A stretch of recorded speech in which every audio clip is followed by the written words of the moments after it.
No worries. There's gonna... I still haven't recorded that pre-intro video, but it's okay. Okay, we're good. And once more onto the frozen breach. All right. Last time on Winter Everlasting, it has been a little bit, so I don't remember much. Where we ended for the evening, a snowstorm stranded our party in the mountains. Under cover of snowfall, conversations were attempted, points were pointed towards, but no real resolution was found. After a night in the cold cave, in their own individual igloos provided, next morning comes as much as morning happens here as the night continues and the aurora is pulled across the sky. As you all exit the cave, I would actually like active perception checks from the group. No, I don't wanna. Natural 20 for 26. Mine's a 26 without a natural 20. Mine's just an 18. Which is my passive, so... But of course yours is a 26 without the natural 20. You got 2 more eyes than I do. my passive perception is 20. 16. For the first actual time you all catch the aurora being formed across the sky, traveling from the west to the east.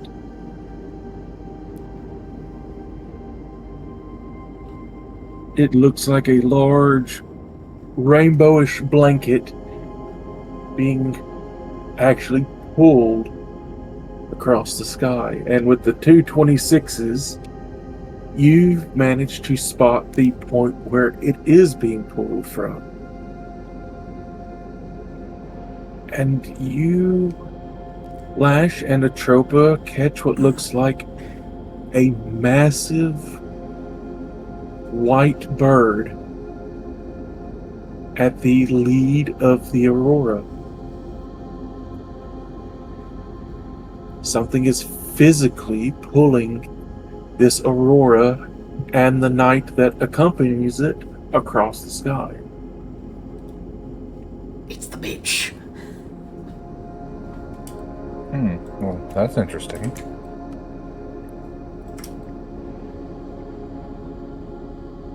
Patrick was never seen on.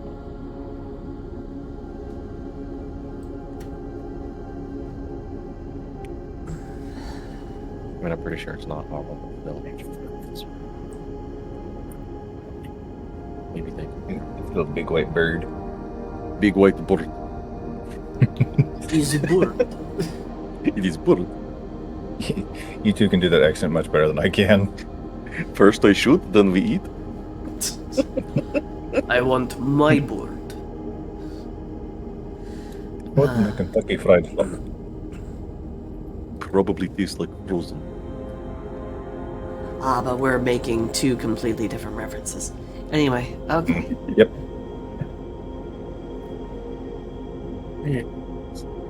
But yes, Atropa and Lash. Well, all 3 of you see the aurora being pulled across the sky. Atropa and Lash, you see that it is something actual physical pulling it across. Do with that what you will. How long do you think a bird's been pulling that across the sky? There's a bird.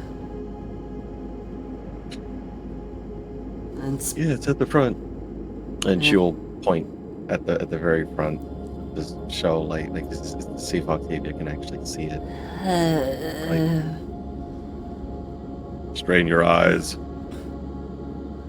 With it being pointed out, Octavia, you do eventually spot the outline of a bird from this distance.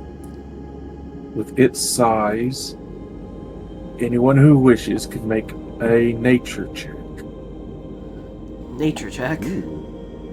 Is this an Arctic creature? That is a natural 20 for 26. It is, gonna be so good. you would have advantage. That's going to be a natural 13 for a 13. 15, cause fuck me.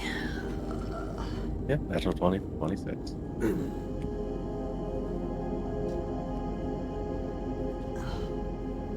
13, not quite enough to identify it. The 15. I'm not smart. The DC to identify was 15. So, Atropa, Octavia.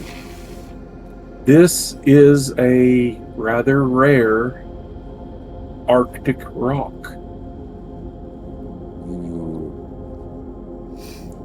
Very old bird. And it is very large. Huge, in fact. While they are brainstorming over bird facts, Lash is going to go ahead and get Cypher summoned up and be positioned to be at the rear of the group. And for breakfast, I'm gonna have myself a purple pear.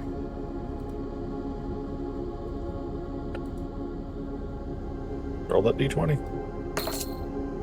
Wait, I was looking up pictures of a rock. Like I knew what they are, but I wanted a refresher. I didn't hear anything that you just said. I just said that for breakfast I'm eating one of the purple pears. And I rolled a 19. I knew it wrong. I need to be in this chapter of that book. Lash is going to eat one of her rations. Ration, pears.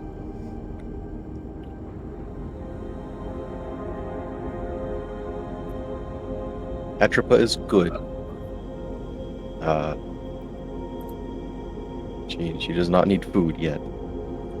Sure, because literally Octavia is carrying the food of the party. It's fine. Alright, so give me a D20 for the pear. I did. It was a 19. 19. Yep, yep. Charm of Purplemancy. This charm allows you to cast Fairy Fire, Violet Light only, save DC 15 as a bonus action instead of an action. No component required. You can use this 3 times. Well, it's something. And I've still got 5 uses of invisibility as a paladin. Alrighty. Well, no sense standing around.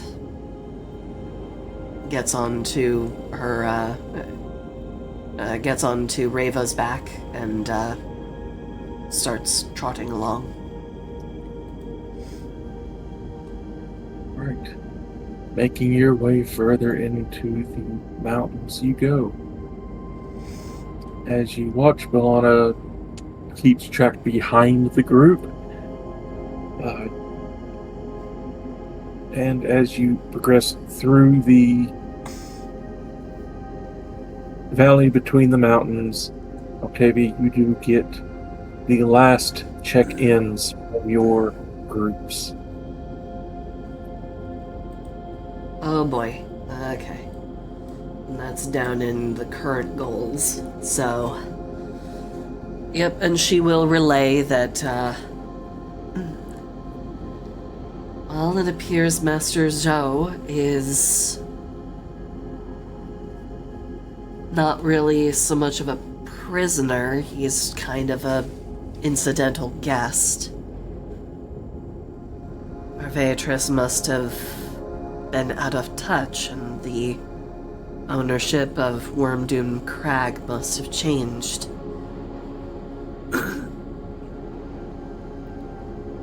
I don't know what my spies in Zardarok's fortress are up to. They're probably gone at this point.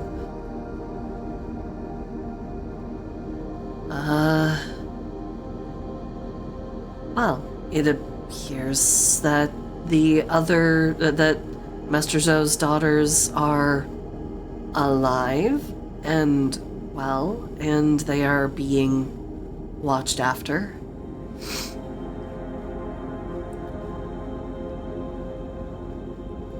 Seems there's some interesting business going on with the small, friendly mind flayers. That's still immensely concerning.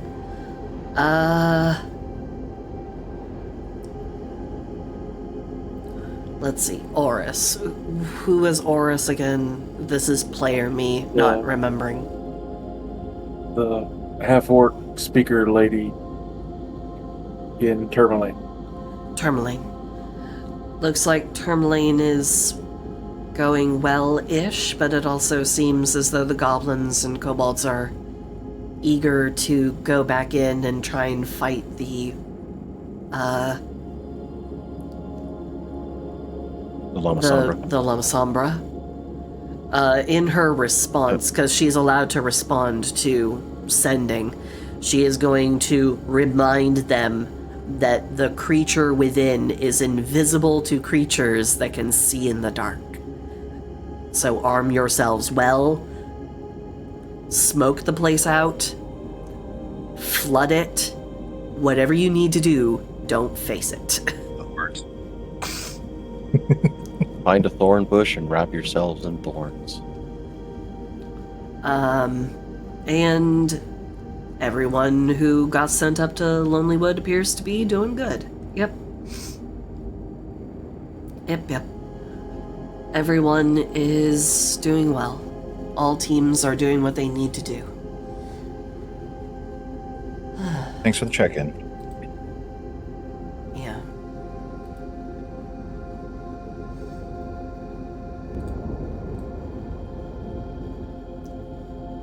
All right, and we march on. And you march on.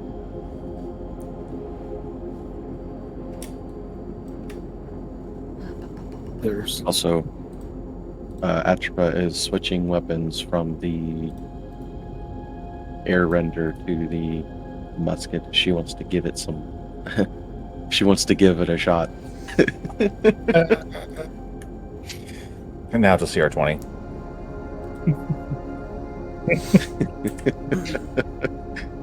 Every pun makes it go up one. the larger mountain range to the north than the one to the south thankfully keeps this path rather snow-free. Do I need Travel to roll through a it. survival? You actually do not. Okay. This path, it has either been cleared at some point, or this path is just naturally snow-light. Gotcha. Better snow kill, like snow for kill. As you make your way out of the mountain pass and begin to head south into the crescent in the mountains, you spot what can only be the academy. A large 3-story structure, high gates around it, no lights in the windows. It looks rather abandoned for some time.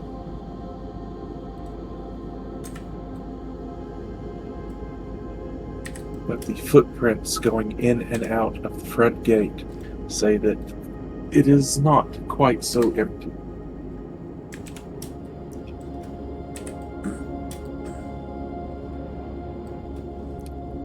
Looking at it, it looks almost less like an academy and more like an asylum. Many windows have bars on the outside, and there are very few actual entrances and exits. What they were doing here might remain a mystery until you get inside. And I do apologize for the tidiness of it. I was not paying money for the No, it's all good. All good. different versions, so I took the version that was for you. All good. I'm just trying to make one quick little Silsey style change. Just give me a quick moment here.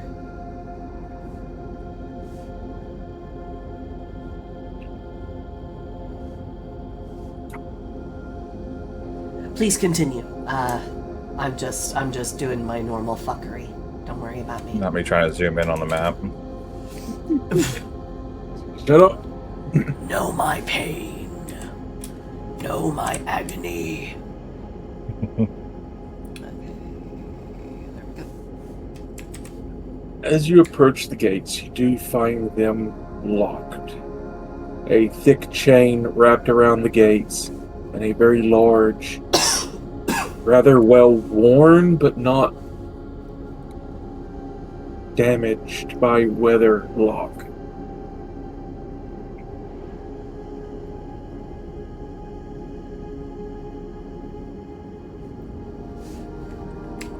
Just to have at it. Atropa can do her sleight of hand stuff. Make sure it's not trapped first. Okay, so instead of Atropa doing her sleight of hand stuff, she will ask Shadow to do the sleight of hand stuff. Yeah, she should Shadow- basically say like, she should basically say like, hey, go up there and hello, please, pretty please. You watch as Shadow peels out of your shadow, and it is a bit of a strange feeling. Kind of like, almost like Velcro across your chitin. Kind of shivers. Hi, Dad. Not. He steps up, examines the lock a little bit. You see lockpicks appearing in his hands, and you feel the pouch where you had those shadowy lockpicks lighten. Give me a sleight of hand at advantage, please. 22. Look, I turned it into snow. You did. Thank you. Thank you.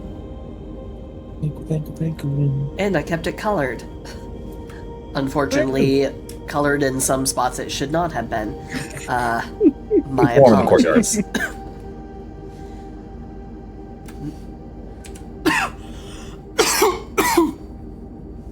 Don't mind me, I'm just dying. Lock pops open. You see Shadow turn with a bit of a flourish before walking back and seeming to jump down into your shadow, and you feel that Velcro feeling again, only not being peeled across, but being pushed together. She kneels down to the ground, pats the head of her shadow, and she says, "Good boy." Before getting up to walk inside. Gates swing open. No ominous creak, no groan. Seems well oiled, at least. So, I'm going to warn you guys before we go in. I will be around. And she is going to make a stealth check. Right. That stealth check.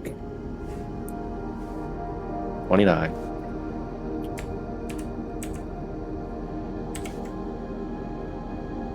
You both have seen this before with Mercury. It doesn't make it any less unnerving to see this again, as the spider in the black cloak disappears into the snow. Well, since she has the nature's mantle, it becomes white.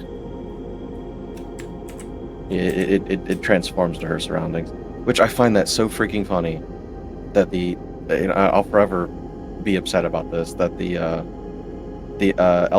cloak of Elvenkind has both advantage on stealth and enemy disadvantage to see you. I feel like the nature's mantle should give you the advantage on stealth. Like they should split that up, because there's nothing special about the nature's mantle other than you blend in with your surroundings, and you can hide as a bonus action if you are not being directly observed in an area that's lightly obscured. They're both the same level of commonality. In an ideal universe, but sadly that universe is not this one. Throw in some free billowing as well.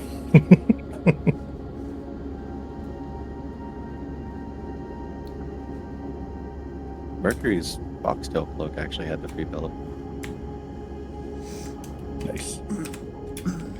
Alright, so Atropa disappears. Lash with shield and whip at the ready is making her way inward. Yeah, unlike Mercury, Atropa actually said, "Hey, I'm going invisible." Mercury just do it. Scriven Scry, if you would be a dear and perhaps stay in the front foyer once we enter, that would be most ideal. Bellona, Of course. I would like for you to accompany us. I believe your talents and your knowledge are... they will be most helpful. She keeps her hands folded in front of her, gives a curtsy, which is strange watching the four large metallic spider-like legs curtsy. But she is a sweet darling. Scriven Scry gives a bow with the flourish of the hands, finds a park bench out the front door, and decides to sit as he begins to pull out book after book after book from his tail, hanging them in the air and making them stick. There's actually a bench over here, so he's gonna sit in that bench. That overly comfy bench. Passive 20, passive 18. All of your passives.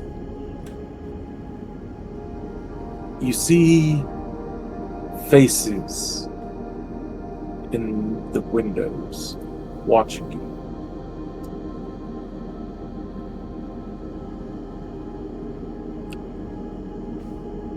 Bellona, anything that we should expect that you can give us some forewarning about?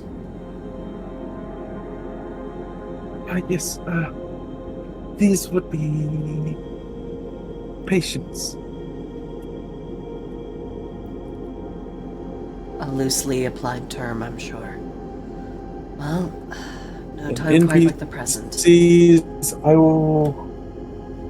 NPCs, I will post a picture of this is a general of what the patients look like. Oh boy. Emaciated, wild hair, wild eyes. Oh, what's the name of that game? Oh, where you go into the asylum and you find out that it's nano machines. Outlast? Yes, Outlast. Sorry, that's just my immediate reaction. Okay. Anyway, I suppose there's no point in us entering too quietly, and Lash will just open the door and walk in. As you open the door and walk into the reception area, you are greeted by not a crazed individual, but they are a bit dusty, but they are a bright silver metal with internal glowing crystal-like parts.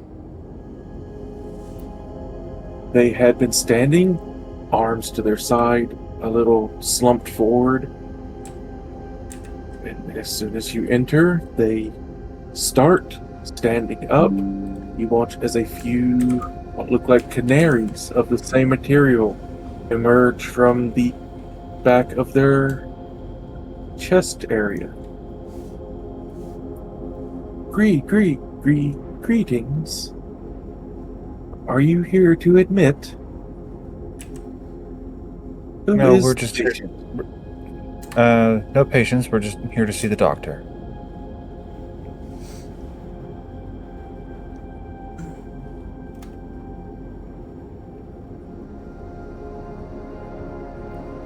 The figure stops. Hand kind of shudders and jerks as it raises up to a plaque next to it. You see several different names. Please specify the doctor you are visiting. I will check for an appointment. Dr. Freed. Dr. Everett Freed. And no appointment. This is a walk-in. I'm sorry. We do not accept walk-ins. Appointment only. Looks back to Octavia.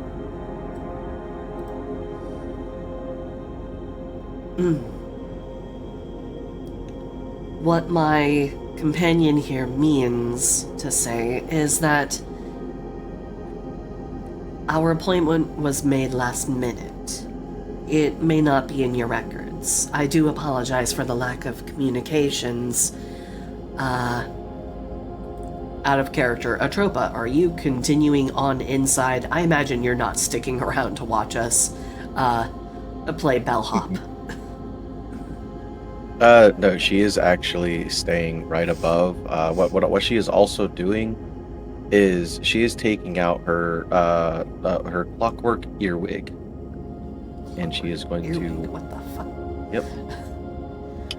I have advantage on wisdom checks or perception checks that rely on hearing, as well as I can tap the earwig twice to record up to 1 minute of sound. And I can speak the earwig's command word as an action to cast a comprehend languages spell from it. So, yeah, she's going to fasten the clockwork earwig to her herself. She feels like she might need it here at some Okay. point.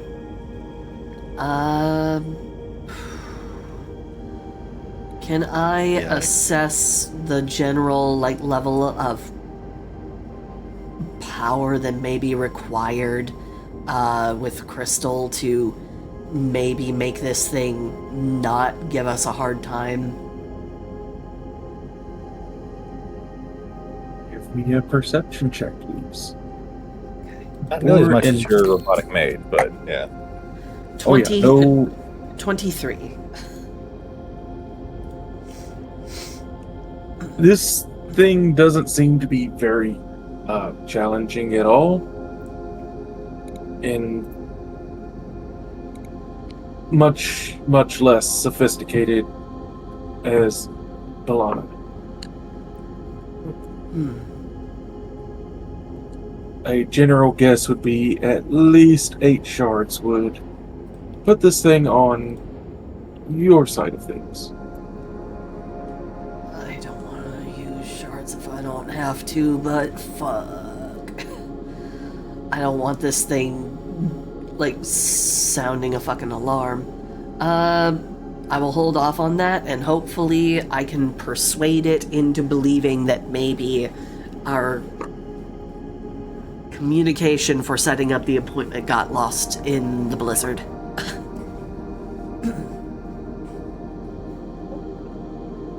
Give me a persuasion and make your case. Unfortunately, due to various magical interferences in the Dale, we've not been able to send a communique out here to Dr. Freed. We tried to send a letter ahead of time. We paid a rather pretty coin to have someone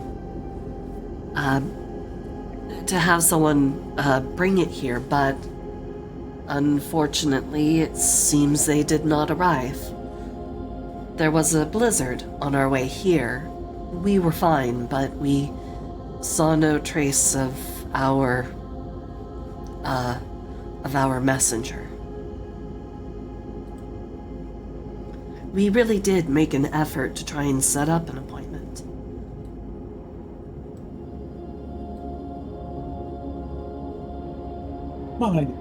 My apologies for the loss of your courier.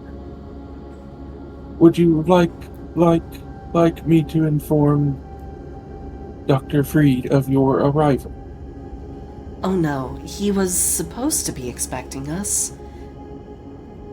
He wasn't able to set up the exact day, but we did say that we would be arriving at least within the fortnight. He said initially that we could avail ourselves to the facility, as it would be a great opportunity to learn more about what is done here.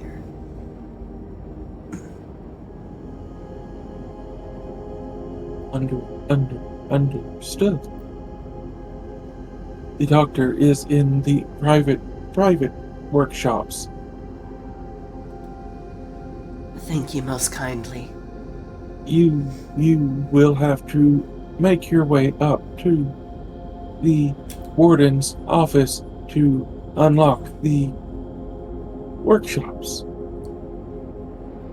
But of course, thank you for being of such significant assistance.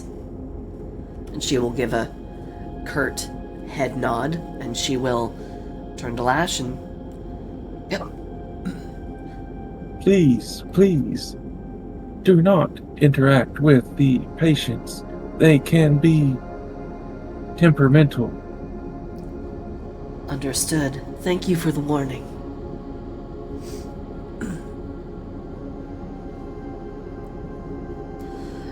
Yep, and with that, Octavia will, again, give a curt head bow and step back from the desk and gesture to the door. Well then, after you. As the greeter begins to power down, you see the metallic canaries that had emerged from its chest return and re-enter, like birds going back to their birdcage. That's so freaking cool. I want that, but also I don't want to use shards. The metallic peacekeeper is a CR4. He is not a very... He does not fight much. But still, it's cool. What His about the Angry biggest... Bird? But, The bird? Oh yeah, what do Yeah, the the Angry birds Birds. do? The birds are CR1 core. Yeah. The birds also do not do a lot of damage. Their biggest thing is calming mist. Oh, that makes sense. The Peacekeeper releases a calming gas in a 30-foot radius sphere centered on itself. Each creature must succeed a charisma saving throw or be charmed by the Peacekeeper for 1 minute. While charmed, the creature is incapacitated and has a speed of 0. And the metallic warblers, which nest inside of it, also have calming mist. The warblers release calming gas in 5-foot spheres centered on itself. They have a fly speed of 60 feet, so they can move fairly far into difficult to reach places. Same charisma saving throw, or be charmed, incapacitated, and knocked out. Makes sense that these things calm patients. Yeah, among other things. That's fitting, but also horrifying. Okay, so we make our way into the next room. As you enter the next room, you walk into what looks like a once waiting area. Furniture has been overturned and several dark, rusty brown stains are across the floor. Most likely old, dried blood.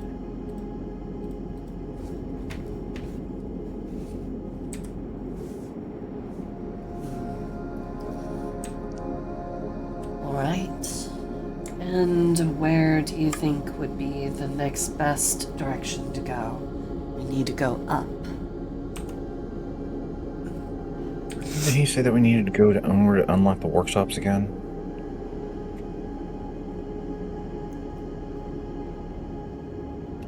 Was it the warden's office? Yes. The warden's office was...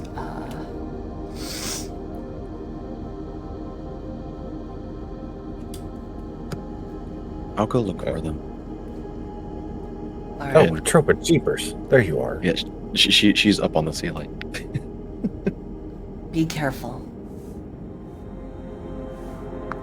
I was wondering why my internet was running slow. Steam decided to update games without telling me. Ah, Gotta love that. I was like, why is things chugging? Everything's off. Is anything running? No, Steam shut off. Let me open it up just in case. Oh, a 300 megabyte update that you just decided to start out of nowhere. Gotcha. That'll do it.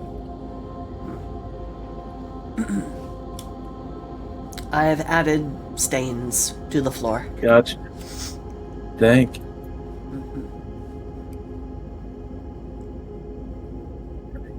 So, in this room, you do not see any stairs leading up. You only see barred windows on the north-facing wall and 2 doors, one east, one west. Passive perceptions 18. 2016 18. You do hear muttering, crying, praying, chanting coming from the east and west. Oh, fun. Well, Maybe we should head back out to the receptionist and get some directions. I'm sorry, one more time. My fever-addled brain didn't catch that. Maybe we should head back out to reception and get some directions. Well, it seems like we'll be encountering something no matter which direction we go. Do you Maybe want me to there's a scout hidden ahead? staircase.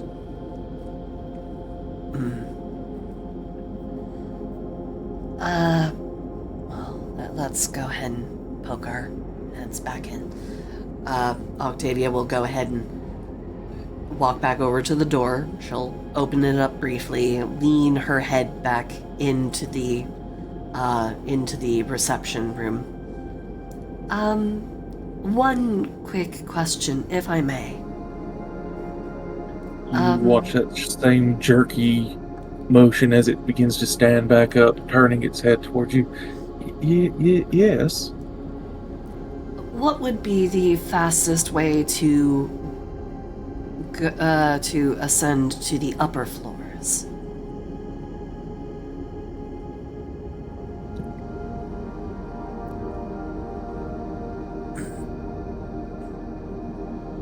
The second door on the left if heading west, or the second door on the right heading east will lead to stairs to the next floor.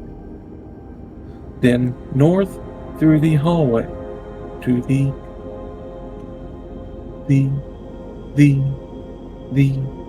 staff waiting area and special projects area.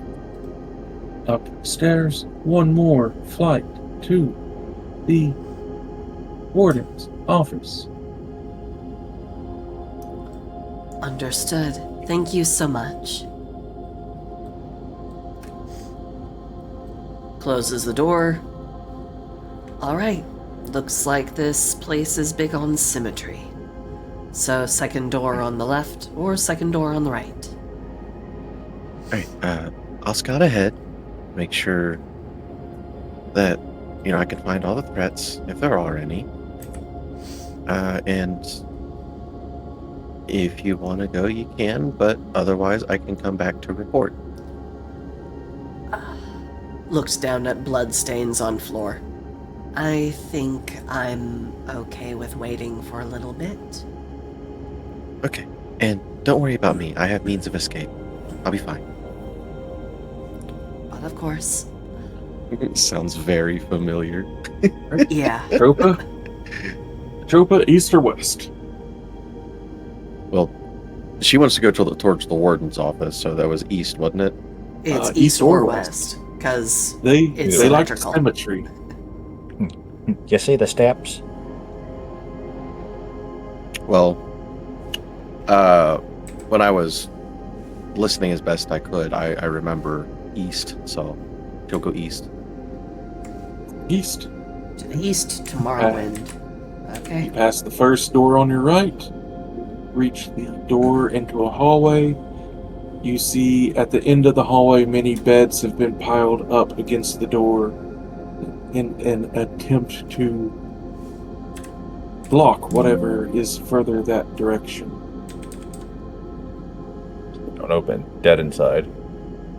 On the floor leading to the door on your right, that is where the stairs should be, you see what looks like a old blood drag mark. Like a body had been dragged through the door.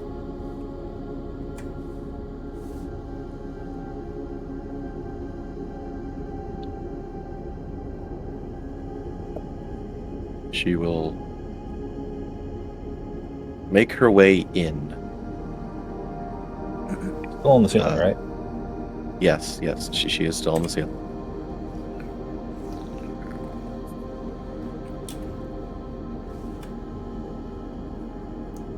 Right. As you enter this room, you smell the smell of unclean bodies. You hear the shuffling of things in the several rooms in this room. You see a door creak open and a face peering out.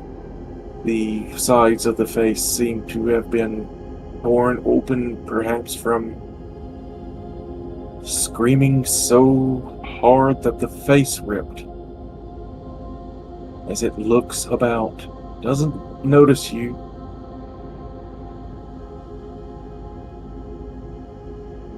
She is going to watch it for a bit, seeing what it does. Also, does the blood trail go into that room? They go up the stairs. Good guess, Silsey. Yes, actually, very good guess. Point of inspiration? I'll know. Point of inspiration for reading my mind. There you go, Silsey. So, yeah, he will look at the patient, or she will look at the patient for a little bit, to see like what it does before she would eventually just start making her way up the stairs. You watch as it shudders a bit before the door is closed once more. Up the stairs you creep. Sorry about going quiet there. I saw you I was go- coughing. You had warned if you go quiet, it's from coughing. As you emerge onto the second floor, you see the door to the north has been barricaded by beds and crates and what looks like there were rather poor remains of a body or two stuffed in amongst the debris.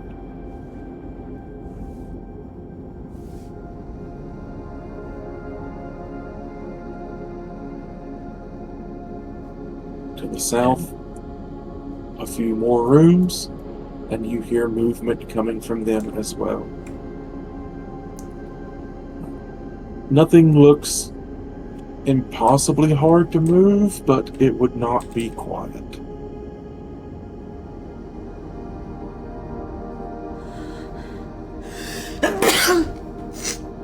Bless you. Sorry. You good? I fumbled with the button.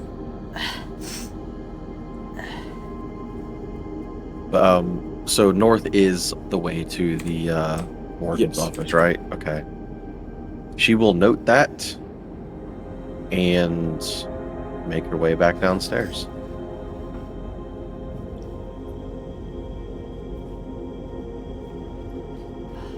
And because this way is blocked off, and she knows that if they try to get, or yeah, if they try to go that way, they'll have to make noise. She will then, like she will explain to them what she discovered, and then say like, "I'm going to go the other way this time and see if there's blockage that way, and then we can assess which way would be best to go." All right, just be careful. I promise you don't have to worry. And she gives Octavia a smile, like that reassuring smile that Mercury never could give, because he was always Lord. cold when he said that. Lord, But- people in this family can smile. Yeah. Atropa has more. It's like more in tune with emotion than what Mercury was. As you slip into the door leading west, this hallway is filled with discarded linens, discarded towels, discarded medical equipment. The feeling that someone walking through here would have a hard time not making noise if they weren't climbing on the ceiling. Just junk, papers, debris.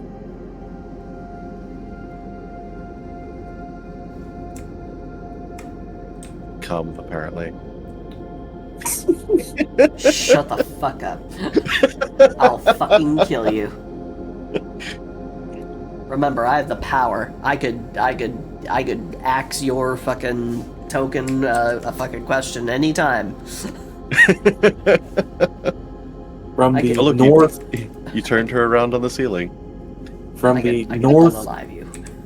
from the north two doors closest to where you came in, you hear the sound of almost like sawing.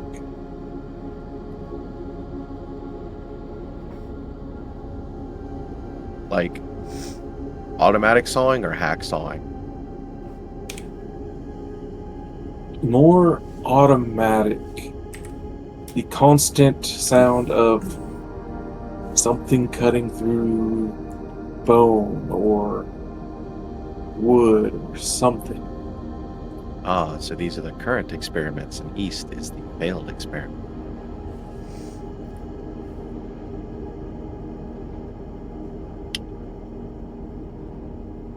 But yeah, she will definitely note the papers on the floor, well, the whole lot of debris on the floor. But also, as long as there is sawing in the rooms, they won't hear anybody going by, because sawing is louder than stepping on paper. So she will go into the room that has the stairs.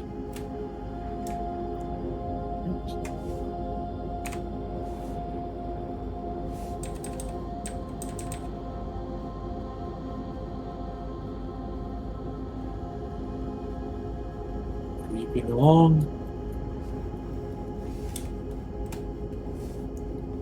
Your way to the second door on the left. Enter You see several canvas, no better way to describe them than body bags, strewn across the floor, piled up somewhat neatly.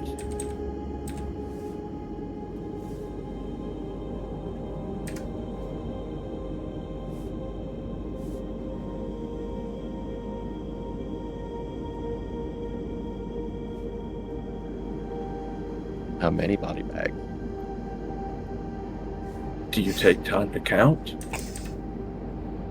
Yes. Give me a perception check or an investigate. It'd be more investigation to give an accurate count. Damn. My perception is so much higher. It is. That's a 7 for investigation. Many.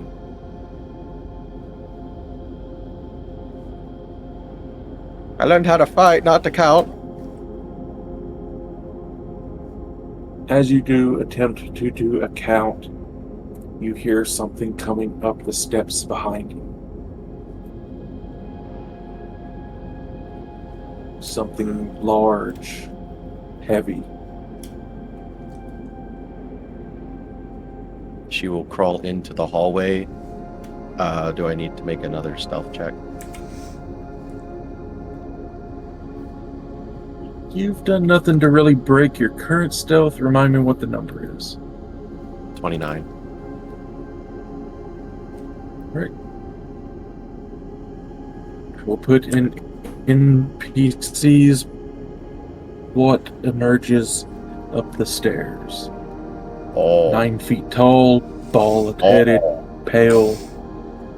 The chest is open with several bundles of gauze wrapped up inside. One hand scissors, the other hand needles, as it deposits another set of body bags before heading back down. It's still medium, right? It's large, but it is able to, from what Atropos sees, it kind of turns sideways and hands on walls kind of crawls back down the steps. That I'm going through a hallway that's too narrow for me, so I'm going to turn sideways and kind of push along. Kind of like the Nameless in Spirited Away when it goes monstrous and starts chasing Geo across all the fucking hallways. Just like stampeding through. Way oversized, yeah. So yeah, Atropos will wait for a solid 10 seconds before she makes her way back down the stairs. So these have something interesting. These have a thing called Study the Foe. Do you take a bit of time to study it? Yes. Alright. Are you proficient in Arcana or Medicine? No, unfortunately. Alright. That would just give you advantage on the next roll. So either give me an insight or intelligence check. Or insight or investigation, sorry. I'll do an insight. That is a 16. You get 2 bits of information about this creature as you study it.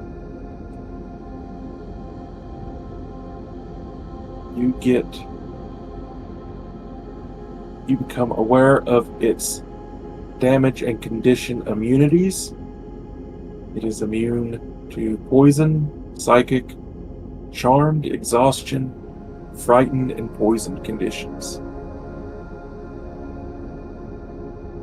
You also learn that it is a construct, one of Dr. Freed's undead turned automaton.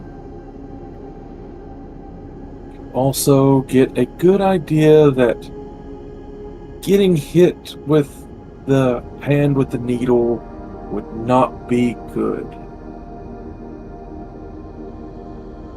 as it looks like its left hand has been turned almost into a sort of sewing machine.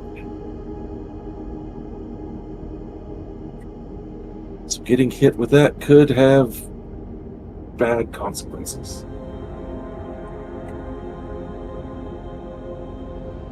All right, so then he will make his what? I keep half thinking I'm playing Mercury. She will make her way back to the group.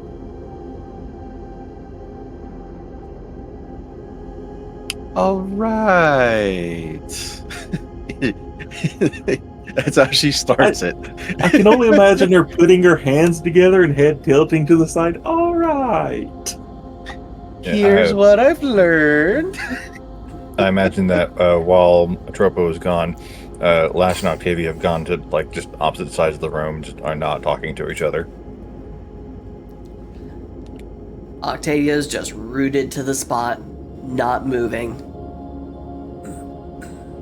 Balana stands between the two, kind of prance towards one, kind of prance towards the other, like, oh, they're upset. So here's what I've learned. When I first went into the hallway to the west, I heard something of like a sawing sound. There was also debris all over the floor, so it would not have been a silent journey. But there's a 9-foot construct made of bodies and syringes and knives. That's vexing. It is immune. Like she will say everything that it was immune to because I can't remember. Was it like You a did- poison, charm, exhaustion? Yeah. Plus, Poison. it was carrying body bags up the stairs and dropping them up there. There's a lot of bodies up there. And if there's a lot of bodies up there, then most likely they can be brought to life by Dr. Freed, whatever he's doing with them. As you continue to talk, from the way you had come, you begin to hear screaming and the sound of something being drugged. And it gets closer and closer to the door you are at until the screaming doesn't stop. But Atropa, from what you remember of the rooms on the other side of that door, one of those patients might have just got drugged into one of those rooms again.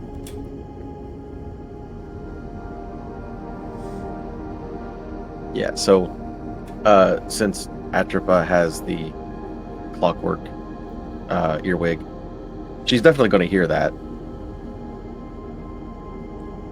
I mean, I imagine none of us are able to not hear it at this point. Oh, yeah. It was someone screaming bloody murder on the other side of that door before a door slams, and after a few moments, it goes silent. So that was one of the patients. Okay, well, that sounds like a less than ideal direction to go if we can avoid that kind of enemy. I think that would be... Kitty Cat, what are you doing? I love you. I love you, but I need you to not be directly under my feet. Okay, We heard the meow. yeah, she was not being quiet about it. Nope. All right, then the east would be better. There may be a couple of patients in the east. I've seen a couple of them poke their heads out. But Meaning to check in on those patients as well. Do you think they're undead like the ones in the basement were? I don't think those patients are savable. I'm gonna do something. Something I have not done. I'm gonna pop a primeval awareness. Tell me what primeval awareness does. As an action, you can expend one ranger spell slot to sense whether any aberrations, celestials, dragons, elementals, fae, fiends, or undead are present within 1 mile of you. Or within up to 6 miles if you are in your favored terrain. 6 miles. Yeah. That's a lot of area to cover from this spot. Yeah. I mean, that's what you're saying.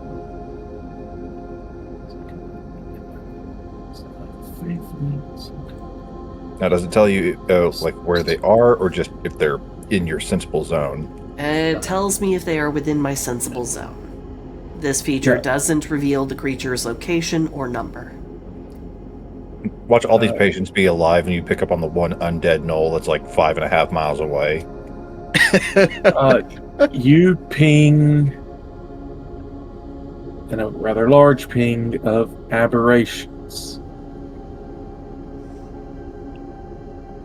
And a decent ping of undead.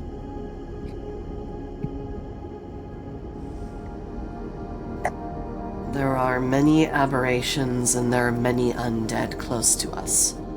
At least within 6 miles. I think we need to work on your definition of close, then. I mean, how long does it really take us to ride through 6 miles of snow? Okay, but we're not riding, we're walking in a building. We can save the arguments for later. Right now, we're in a dire situation. So, long story short, there is a possibility those undead are here. There's a high likelihood, given that we know Freed likes to transition his undead into constructs. I can't detect constructs.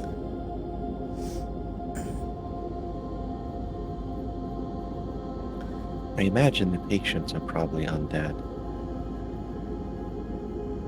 Well, then we should probably be careful, but I think we should avoid whatever large thing is dragging patients around and exterminating them. Yeah, like his hand was like a sewing machine. No. I don't want that. With So how the many Trooper needles said it had. The trooper said to the east was better, and Lash is already making her way over to the east door. Yep. Now, up at the top, there is a blockage to the north of beds and bodies, so we'll have to move it out of the way. But we may have to be quiet if we don't want to alert the big lug. Right. So, who wants to give stealth checks to go through this area? I mean, we technically If all we're wanting to be- stealth. Yeah, if we're wanting to be quiet, I need to be in my weapon form. And Lash will walk over to Atropa. Atropa will take her hand, or will reach out one of her backhands. Her stealth check was a 19 this time. Lash will hold on to one of those backhands and turn to her whip form. What the hell?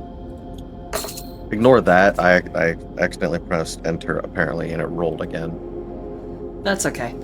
I rolled a 5 because I roll stealth at disadvantage because I'm wearing armor. 19 and 5. Yep. Good thing this is group stealth.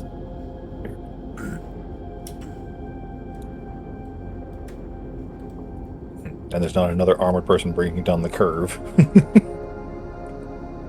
So as you enter the room that would lead to the east, you see several of the patients out of their room, milling about, crouched near the walls, crouched in the floor. While I can see some of the patients, I would like to pop a divine sense. What does your divine sense detect? As an action, you can detect good and evil until the end of your next turn. You can sense anything affected by the house spell or another location of any celestial fiend, undead within 60 feet that is not behind total cover. That's why I couldn't do it in the foyer. You can use this feature 6 times for a long rest. These do not ping as undead.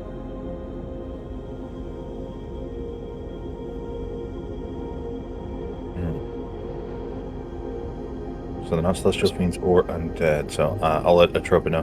The patients are not undead. Oh, okay, so they're just really emaciated and probably should be dead. Or, well, let me rephrase that. Probably want to be dead.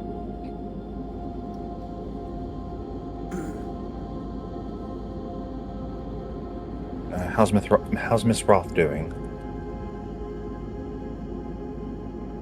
Tavia, how do you feel seeing these emaciated creatures? And if anybody would like to, and I forgot to do this earlier, if you have proficiency with medicine, you can have advantage on an insight or investigation to study these creatures. I have half proficiency because of Jack of all trades. I have no proficiency in medicine. I would call the half proficiency because it is there. Okay. Insight or investigation at advantage. If we don't have it, is it just a straight roll? If you don't, it's a straight roll. 26.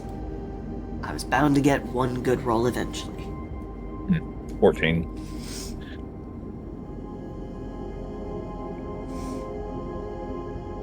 All right. So, you learn the following facts about these creatures. That was I am not. Oh, there it is. Took a second for it to load on my screen. 14 and 26. Gotcha. So, you learn the following things about these creatures. One, you learn the broken by experimentation. You know of their conditioned obedience trait. While the patient can see its creator, it has advantage on intelligence, wisdom, and charisma saving throws. You learn of its fervent loyalty. You know these creatures will protect their creator via their protective impulse reaction. Protective impulse: when a patient's creator is targeted by an attack or spell, and the patient is within 10 feet of it, the patient will switch places with the creator and become the target.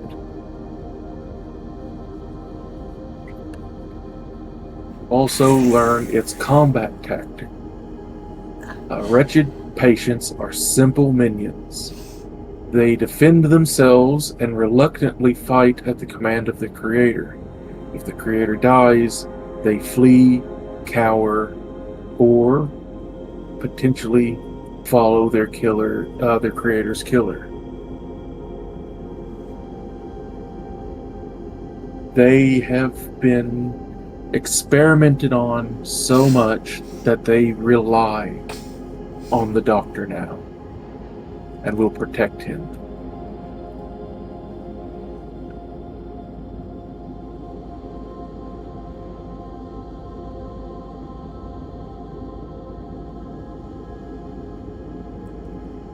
Octavia's face is just dead and hollow.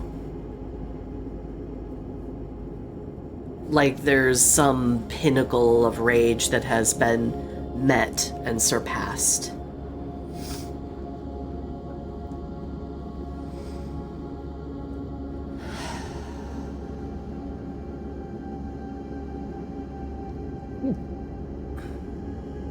We have You're learning our history.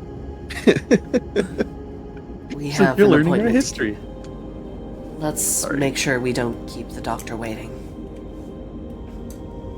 As you begin to head up the stairs, behind you, you begin to hear heavy footsteps and the sound of that ever-running saw. Boy,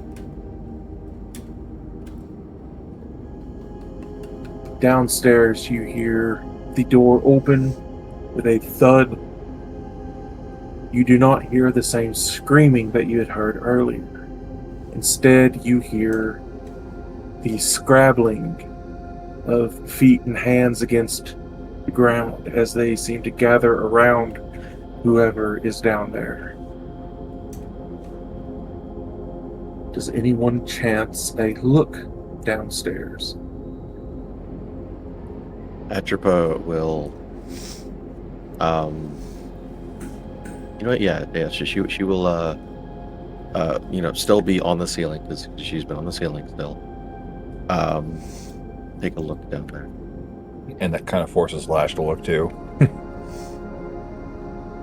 As you look down, you see another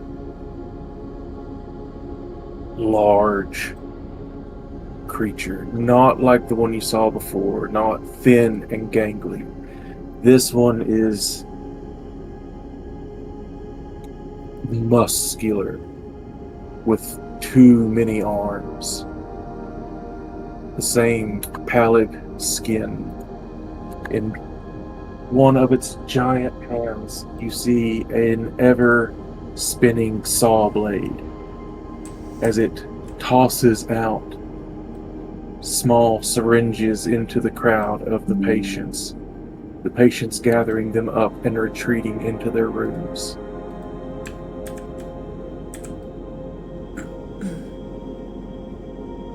Tropa, and since Lash is there and can see, if you are proficient in Arcana or Medicine, you have advantage on an Insight or Investigation. Nope. I have a 17. 15. 17 and 15. Yep. You don't get everything, but you do get some things. This is an occult science construct. You know of its insensitive to pain trait. Critical hits on this creature are normal hits. You know its razor sharp weapons trait. You know of its bone saw attack and its feed on fear and dismemberment traits. The bone saw attack is a 4d6 plus 6 slashing. And if it hits, it can immediately make a second attack on the same creature. The feed on fear trait and dismemberment trait. Frightened creatures. Oh, please, are you going to actually give this to me? Okay, cool.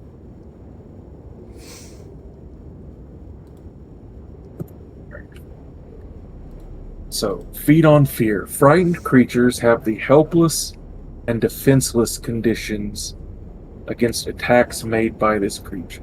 Helpless, any attack that hits you is a critical if you're frightened. Defenseless, if you're frightened, attack rolls on you have advantage. This thing is nothing to be trifled with. And dismemberment. Creatures killed by attacks made by this creature cannot be restored to life except by resurrection or similar magic.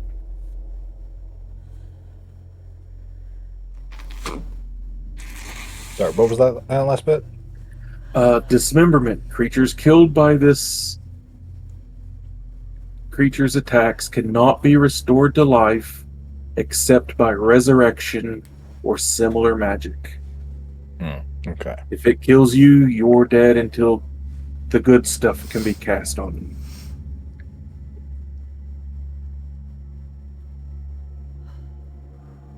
Yeah. So Lash, Tropa, you know these traits about this creature. I I want to burn this thing, but at the same time, I don't want to give you away. I don't know if my particular trait would alert them to your presence or not, but I really want to burn this thing. Well, don't, because we're in a very enclosed space, and that is a melee creature. Father would have been great against it, but not me particularly. I excel best at range. Before you do go up, you watch as this creature turns, leaves the room, and you watch one of the patients inject themselves. The pain fades from their face and eyes as they writhe on the floor in joy. Whatever was in that syringe made this bearable to them.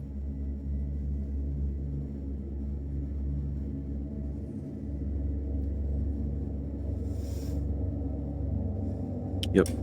Atropa's going back up to Octavia and immediately letting her know what just happened. Like, hey, there's another one, and this one sucks.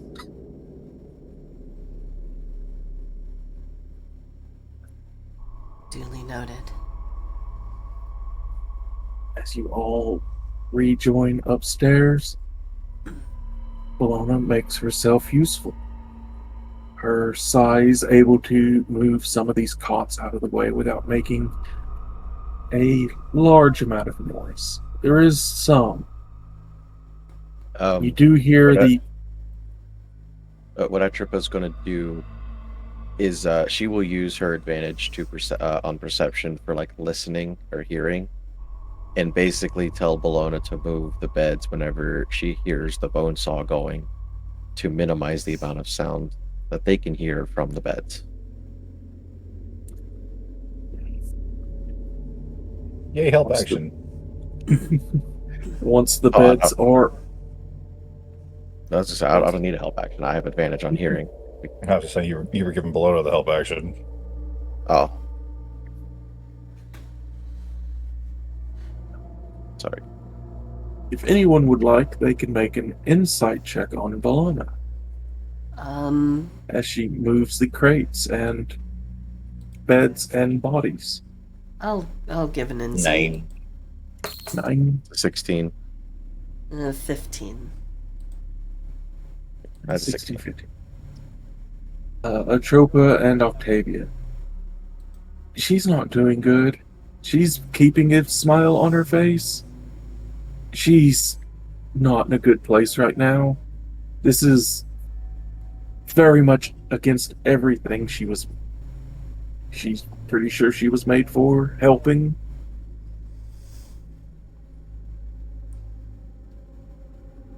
Octavia will reach a hand out. She'll kind of stop Bologna in the middle of moving, one of the cots, and she'll say, "Once this is over, we'll see what we can do to help them.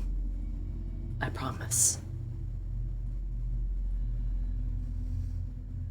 She nods a few times, finishes moving the last of the beds out of the way. Behind you, some of the doors have creaked open. Some of the patients looking out.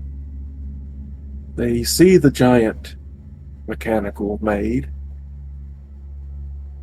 They see you, Octavia, but they don't seem to make any motion to cause alarm.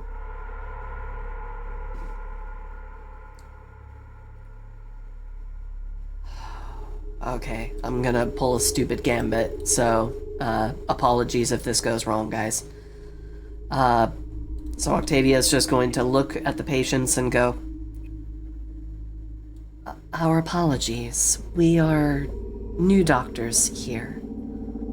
This is Nurse Bologna. She can possibly help with some of the pain you've been experiencing." Bologna? At the mention of new doctors, you see some of the other doors open up, and a collection of just heartbreaking gambit of people emerge from these rooms. Some, yes, older, some too young to be in a hospital, but all with that look in their eye, like something fundamental has been broken. They gather around Bologna. Alana, if you can do anything for them, please.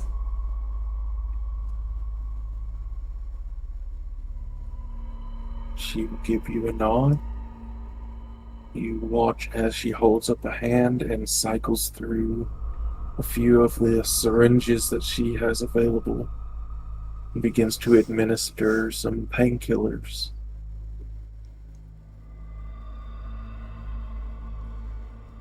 It I'm- takes some time. These rooms shouldn't be that big, but the way that these people are crammed into it reminds you like sardine cans.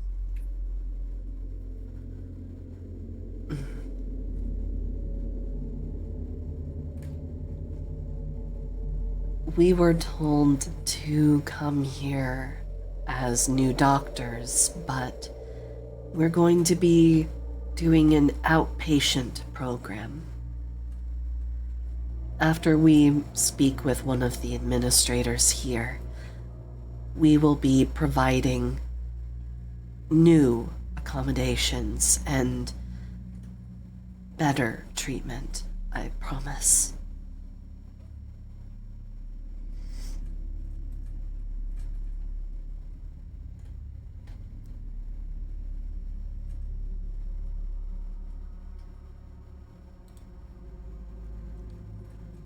Yeah, Octavia is not looking good, because she and Bologna are very much on, like, the same wavelength here. This is not good stuff. Yeah, Atropa getting a good glimpse in real time how her species was treated when they were created. Like, oh. And there is a dead silence from Lash.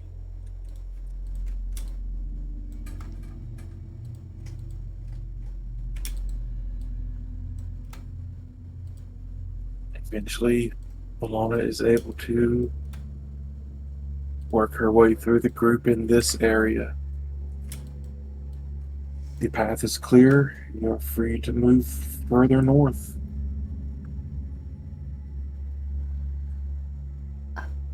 As a general advisory, I'm going to have to ask all of you to stay in your rooms for the time being.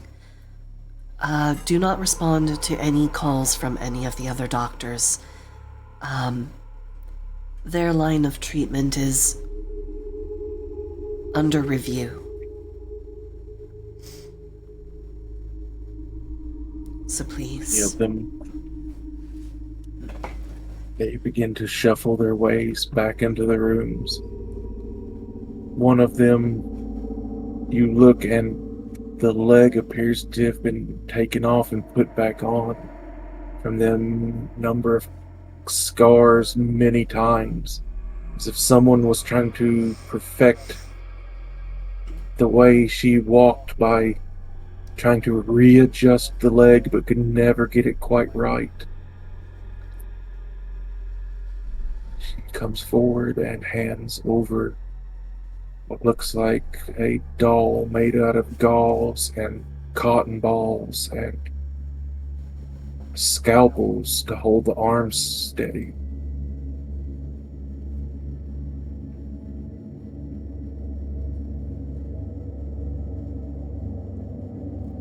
Did you make this?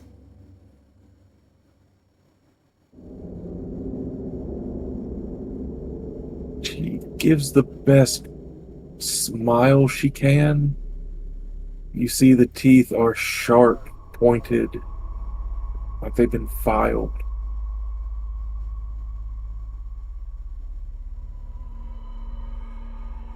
She is going to very, very gently just kind of kind of pet her hair and give her a reassuring little chin chin bump with her finger. I promise you, you're going to have so many opportunities to practice your creativity at the new facility. I promise. You won't be hurt here anymore. See a few Well, twitches and. Go ahead. I was just going to say, while all this is going on, Lash is giving out a prayer to Soroli. Like, I don't know if there's anything that you can do for these people, but like, if they pass on, make sure that they have a warm place to rest. The figure turns and enters the room. As she turns, you can see the telltale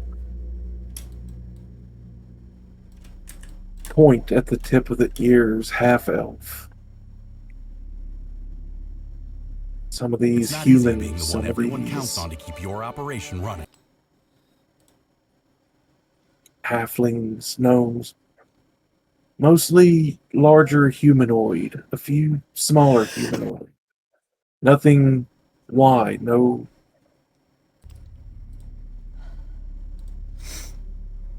Almost like the patients here were chosen to be live.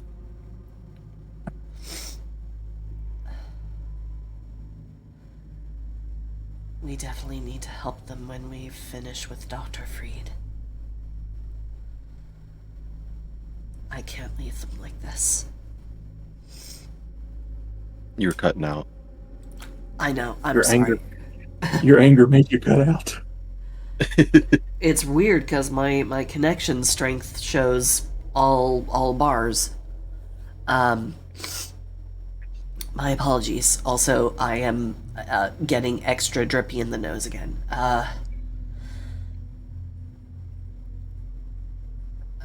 She just turns to Bologna and goes, we will come back when we're done, when we are finished with Dr. Freed. We are going to find some way to help them. I promise. Oh, So at this time, Atropa will kind of like slowly come down from the ceiling via a web down next to Octavia. And like she'll basically say out loud to both Octavia and Bologna, just like, yeah, I can see it now. At first, I didn't really think that. I didn't think much of it, but yeah, that this entire thing here is what we spend our whole lives stopping. Glad I got to see it in person. Somewhat bitterly. let's make this one of the last times. And she will turn, and she's going to turn toward the door that has been cleared. And Octavia will go ahead and lead the way this time. She's pissed.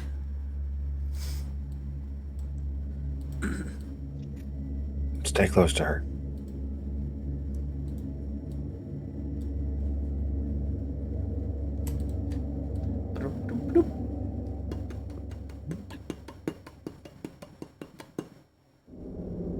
As you make your way into this room, you see a door that leads out to what would be a balcony.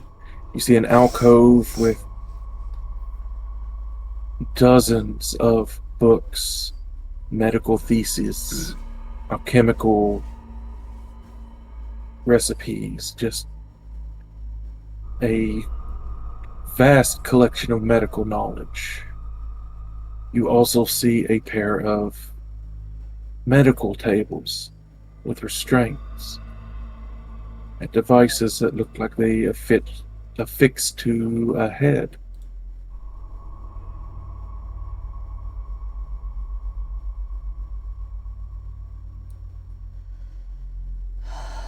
A bit of a study.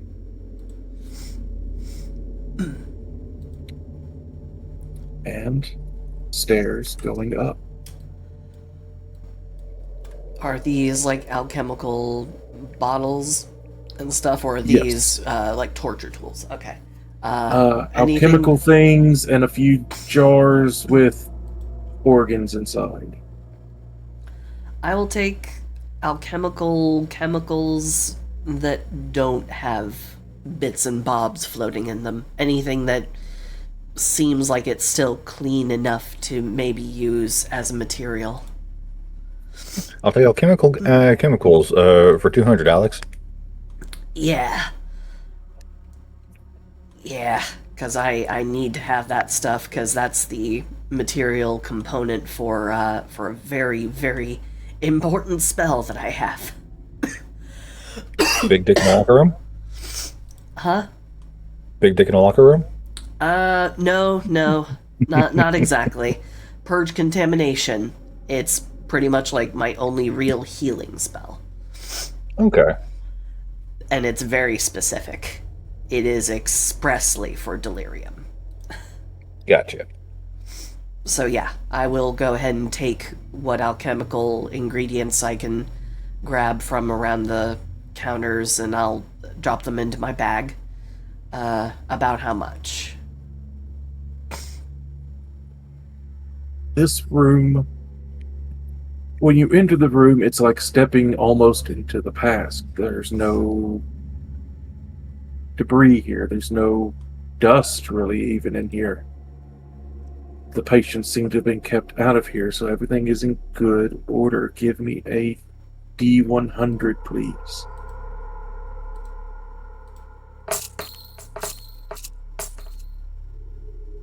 $10.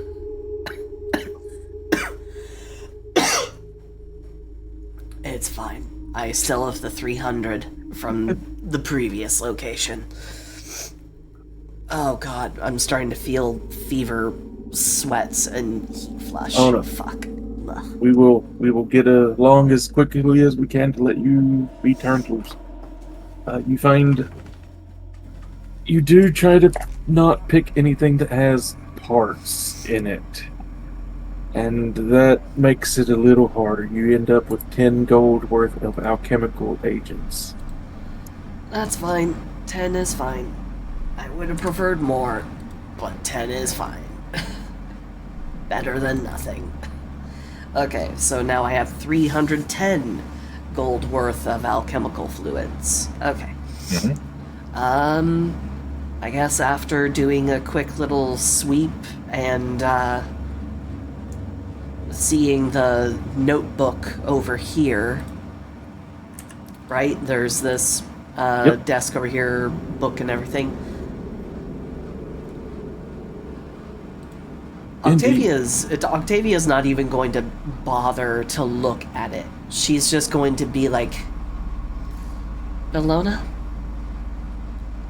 if I were to give you this book, would you be able to better treat the patients? To help them when this is over? She looks from the notebook to the books in the alcove. Yes, madam? Very well. Grab what will be of benefit to you. Everything else? I have a request, please. Of course. And she looks to Atropa and to the whip that is Lash. If one of the constructs can be contained and not killed, they are known as tankers. Walking alchemical tools. So try not to destroy the large ones that seem to contain fluids. If only one. I could refill my syringes much easier with one and concoct better medicines for the patients here. That is a big ask. These things don't seem to heed charm, but Bologna, I told you I'm going to do my best. So we will try and spare at least one. I want to help Don't these worry. people. Don't worry. Remember, you have a Weaver on your side. Basically, she's saying, I have web, I can wrap it up when we get it to low enough health to restrain it. Thus, we have Hornet from Silksong. She gives Hopefully, hopefully it's She gives low a strength number of DC. little bows at you. All right, gather up what books are helpful. All the rest of them, if it doesn't help you treat them, I just want to flush them. And I intend to use create destroy water to ruin the books. And I have a free cast of it, fortunately. So Too bad we don't have. Too bad we don't have create, destroy, fire. well, bitch, maybe next time I could choose to be a fire genasi. Fuck off. I've got Firebolt and Prestidigitation. There we go. I have Create and Destroy Fire. There we go. Atropa also has prestidigitation. I just I'll don't create want the fire, to. you destroy it. Yeah, I want to be careful about lighting a fire because I don't want this place to go up like a tinderbox and catch a whole bunch of people, you know.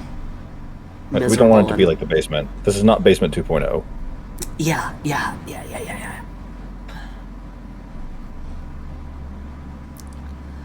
So yeah, I guess we'll take a brief time to gather up useful books that Bologna can use for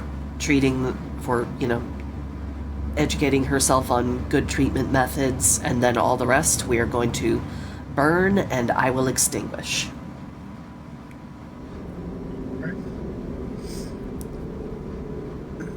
It All right. takes Yeah, you her. just tell me what you want to burn. It takes her a while to sort through the books. You see her picking one by one off the shelf, opening it up, flipping through it a few times. Some she puts on the table, others she tosses into a growing pile on the ground.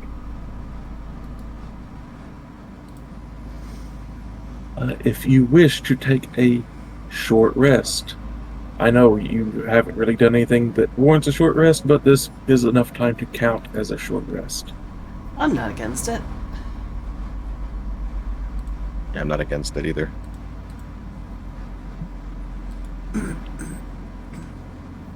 If only my spell slots regained on a short rest like a warlock. If Yeah, one of those. But Atropa does have somewhat of an anticipation for what might come next. So she yeah. will summon Grim. Like- Hold on, I have Grimm's token. I was prepared. I have the puppy. I do. I got the puppers, and I'm gonna have to resize him. You got the puppy dog. Can I pet that dog? Cash man, What the dog do? What the dog doing? They let that get way too close to. There was the sweetest dog at work today, by the way. I just want to say it was an adorable, sweet puppers, and I was so sad that I wasn't really able to pet it because I was covered in ham juice. Oh, Oh, that dog would have loved you. Oh yeah. Oh no, it loved everybody who walked over there because they smelled like ham juice and they smelled like meat. But I was covered in it because I had to open up one of those Fresh like carcass? super one of those super shrink wrapped like already made hams. I had to open up one of those things and I had to like put it through our slicer. juicy. Oh yeah. Okay. So, short rest as we gather up what books are not of use, and we do what we can to put an end to this insanity, and While the trope is holding me in my weapon form, if she does the verbal and somatic components for me, I can cast the spell through her, so she can light it on fire. What? hey, long story short, you're carrying Lash. You can do fire. I make you a diet paladin. It's the feat that I have called Eldritch Edge. You can now cast spells while in your weapon form for a maximum spell slot equal to your proficiency modifier. If the spell requires somatic or verbal components, the creature that wields you must perform these components. This does not require a reaction by them, while material components can be provided by either you and your merged equipment or the creature that wields you. Firebolt is just verbal and somatic, so you can cast Firebolt through me, or I can cast it through you. Atropo's going to set Lash on the ground and just be like, I'm not going to mess with magic I am not trained in. Okay.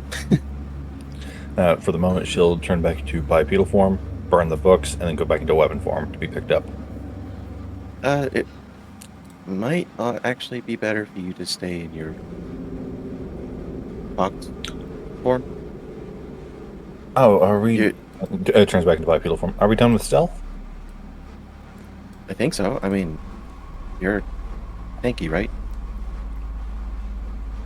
We kind of need a frontliner.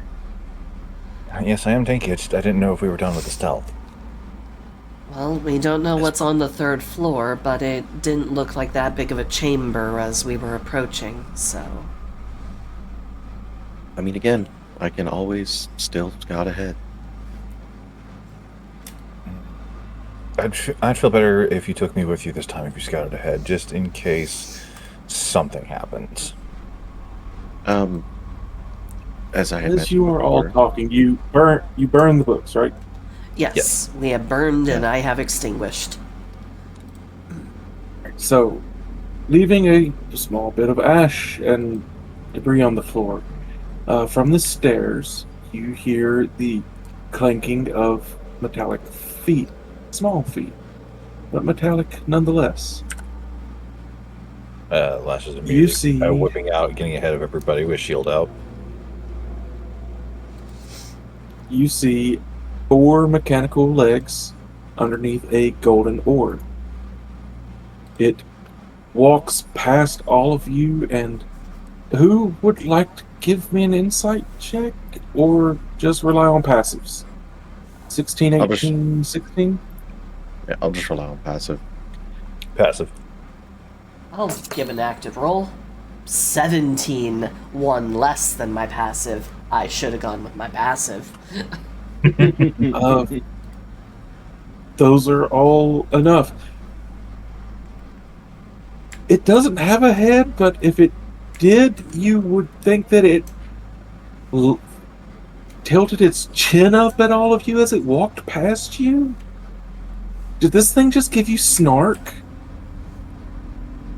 That reminds me of the professor.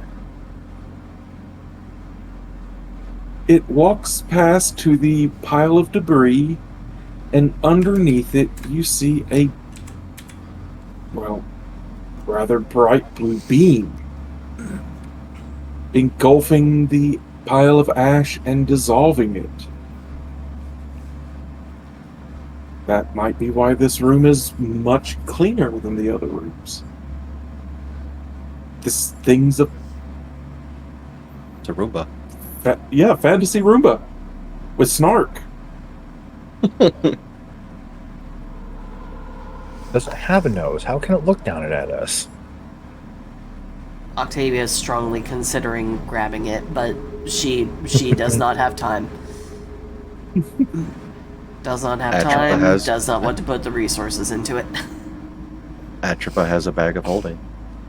Once it finishes, you see it tilt forward, a thin stream of a blue light coming out of the front of the orb as it scans the ground, before giving a few puffs of steam. It walks past you again, and you feel that the nose is even higher in the air as it walks past you and back up the stairs. Like you made a mess. There, I cleaned it. Exactly.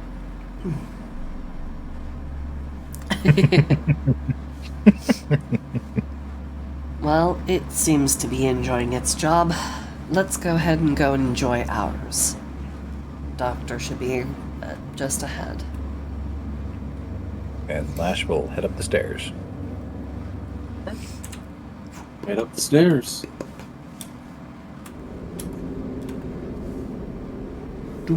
Shield out, whip out, let's get ready to go. You arrive just in time to watch to the left of the table on the bottom, that kind of circular thing. You watch as the golden orb thing kind of climbs into a port there before setting down and going inert. The room is empty. Very, very clean, but empty. Alright, this is just the warden's office. We still need to unlock the workshops. I will investigate the room for something that looks like a control mechanism. And I will ask for Bellona to provide assistance. I'll give Atropa the help action. What's your investigation? 0. I'm pretty, I'm not smart. Help act, investigation advantage, Octavia and Atropa. Yeah, that's an 18 for mine. Tuh. It could have been a natural 1. As you begin to investigate the room, you find nothing that looks like a switch, or a button, or lever, or pressure plate. The only thing that really sticks out is the strange pillar that has been present from the first floor up. But up here, there seems to be a almost archway in the grooves of it. It's a spiral staircase down. Could be. I will walk Check it forward first. and I will investigate the pillar. Investigate the pillar. As you approach that side of the room, you think you almost hear running water on the other side of the door. Fuck me. This 6. You don't get very far in your investigation when, yes, you do hear running water on the other side of the door. Atropa will do an investigation. What the fuck? There's water. Bellona? Atropa got a 16 for her investigation. Bellona's a little big for that doorway. I'll take a peek at whatever horrors might be inside. Please don't be a naked man. Please don't be a naked man. When have you ever complained about a naked man? This will be a naked old man if it's who we're after. Well, to be more precise, it's a naked old man that you did not choose to be with. So, Yeah, consent is. consent is key. So yeah, Lash will approach the door and give it an open. You open the door. You see steam. You see a mostly opaque shower curtain around a large porcelain tub. You see a figure inside.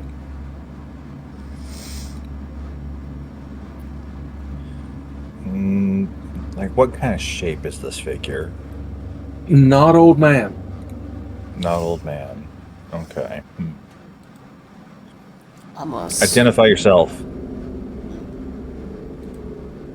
The figure stops moving.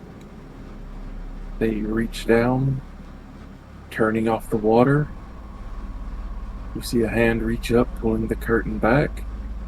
You see a very pale white face, pale white hair, golden, almost glowing eyes. Atropa leans over to Octavia and just goes, "Well, she's a real natural at this, isn't she?" In a sarcastic tone. She stares at you.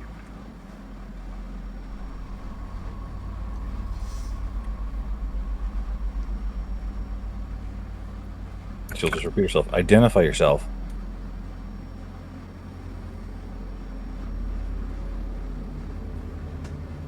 She blinks a couple of times.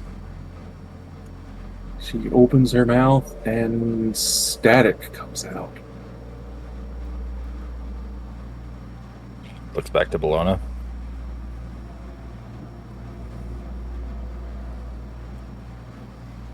Lana looks at you. Because I am a construct, you expect me to understand static?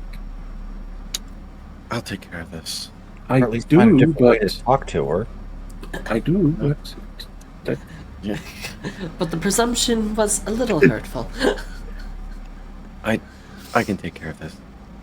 And Oh, so you speak static.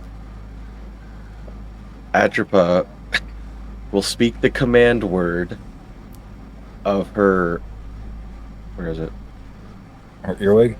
Yeah, her clockwork earwig, and cast comprehend languages.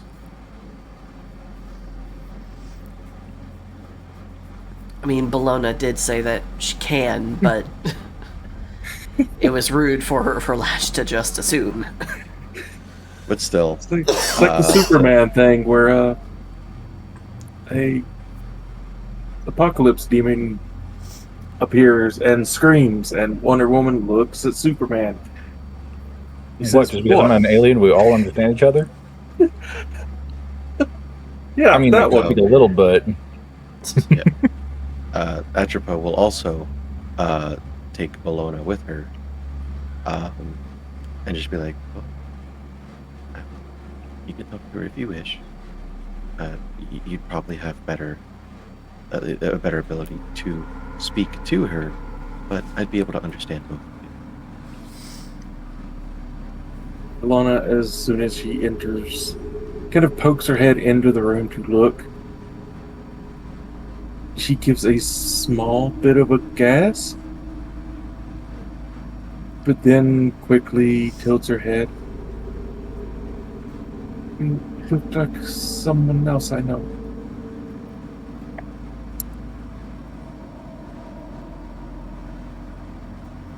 "I believe that we have the same maker." Attic.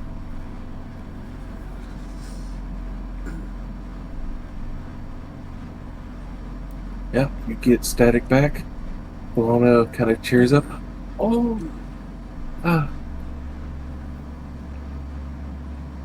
yes, I was speaking of Miss Elise. I did notice you do not have the same golden glow as she did, so I did not think you would be her. I imagined the doctor had you created as a companion." Static. "Oh. A toy. Oh. Apologies. And then he just left you. At least he left you in decent accommodations." Static again. "Yes, I am also one of the doctor's creations. I was given to Dr. Feet as an assistant." Alana stops, turns to you. "I have been most rude. This is Celeste." Well, Celeste, it is a pleasure.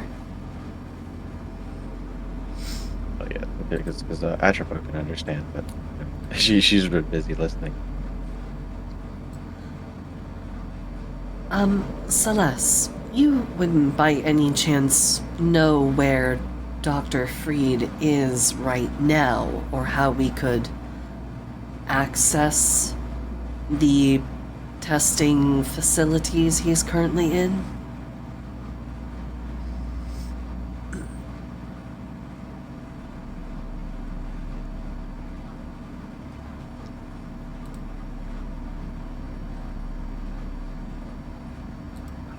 You get a bit more static before she reaches out to take a towel, stepping out of the tub.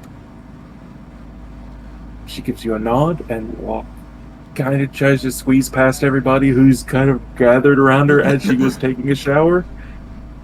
Oh, and my apologies for disrupting your shower. It was very rude of us. I apologize. You get a bit more static, and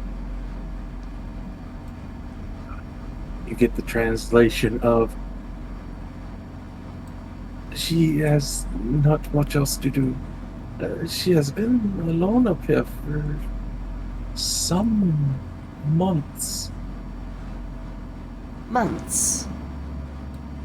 I guess he must have closed himself up for more intense work.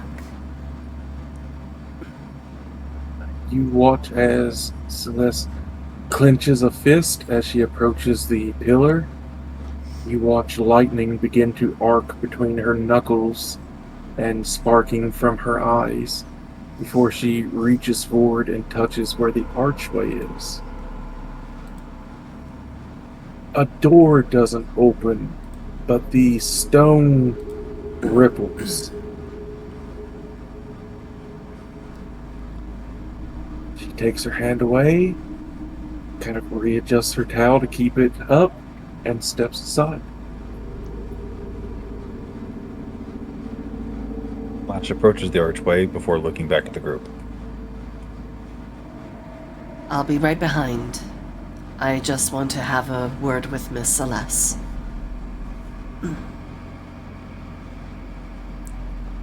There's no telling what will happen as soon as we step through here, so maybe go ahead and have your word, and then we'll go in. Fair enough. Miss Celeste, I realize that you were designed and probably given this duty, to be a, as you put it, a toy. Would you perhaps be desirous of a slightly more fulfilling lot in life?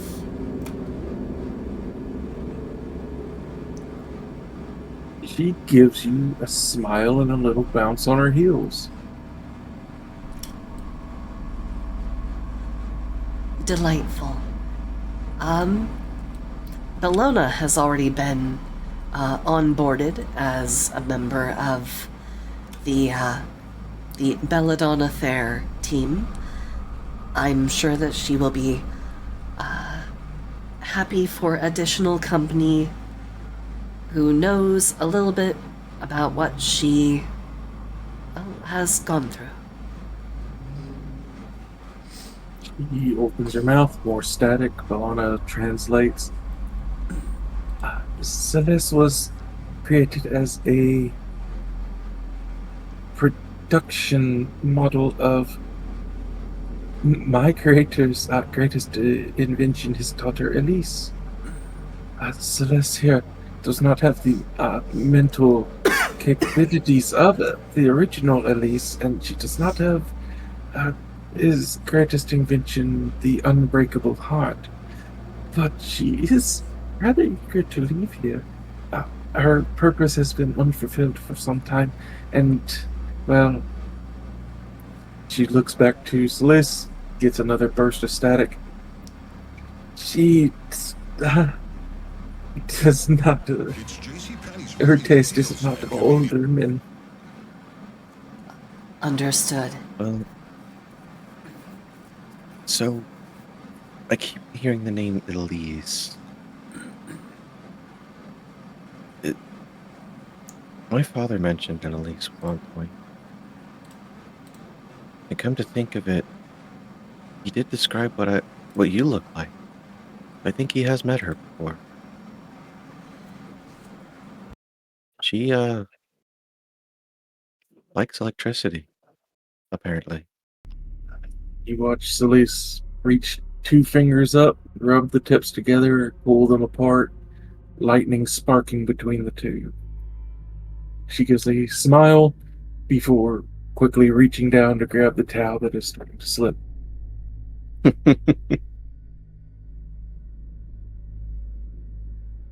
This makes Atropo smile a little bit, like, yeah, that's really cool. Also kind of unnerving that, yeah, other stories are not lies. At all. Do you have an outfit in this room by chance?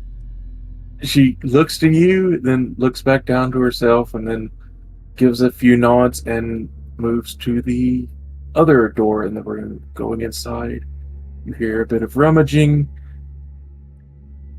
She emerges in a very, very form-fitting, to the ground black sequin dress.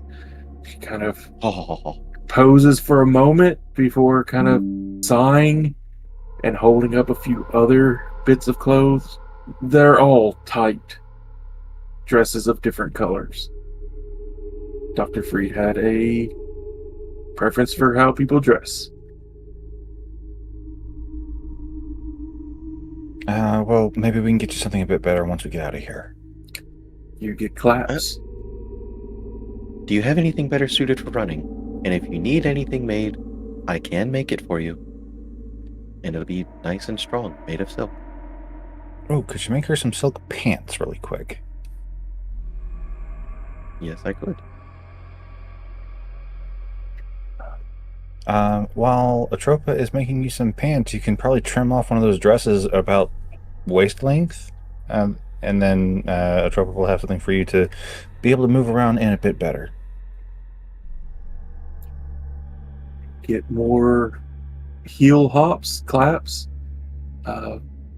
Last, she walks over rather quickly, wraps arms around you, and smooches cheek.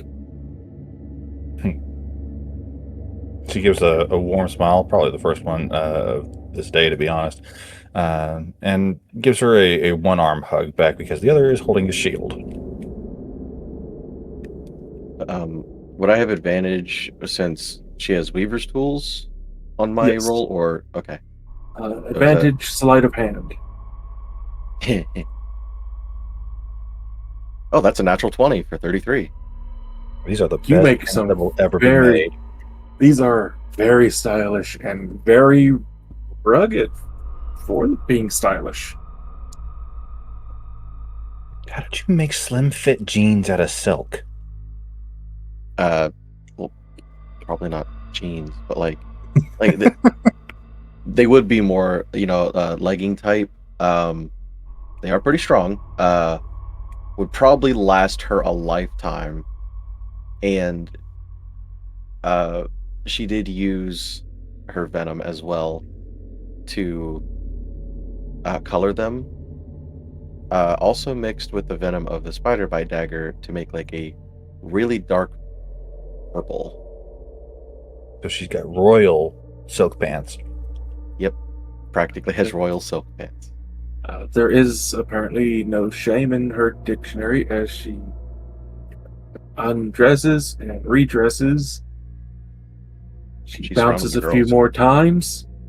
Octavia, you also get a hug and a cheek smooch.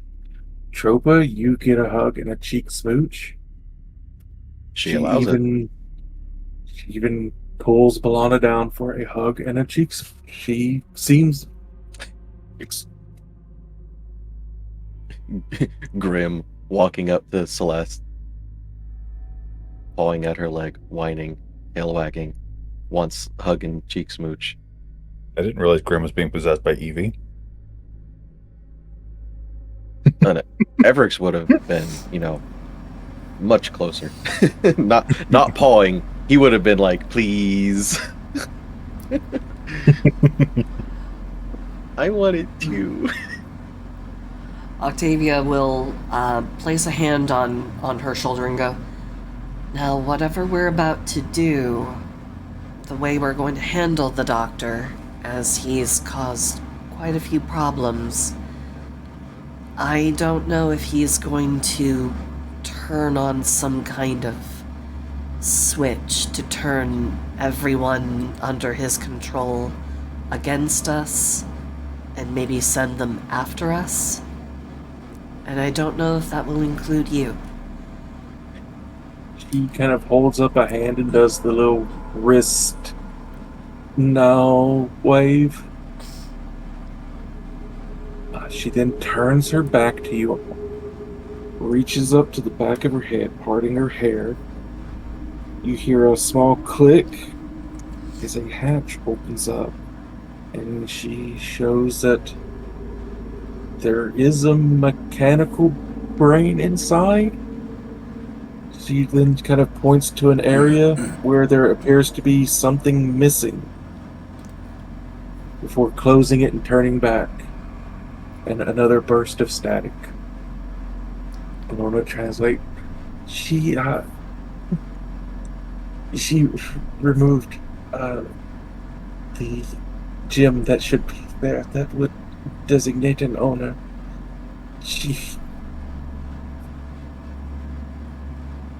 You That have is quite impressive.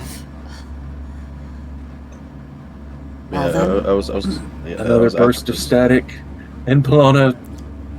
Oh, what? Yeah, that was Atropa's question towards Bologna. Like the moment that Bologna said is like, yeah, oh yeah, you know, she removed the gem. So Atropa's like, well, do you have one? Bologna looks at you. No, I was never sophisticated enough to have such a thing. I was simply designated as an omen. Well, that was kind of a lie that you're not sophisticated enough. You're very sophisticated. Oh, no.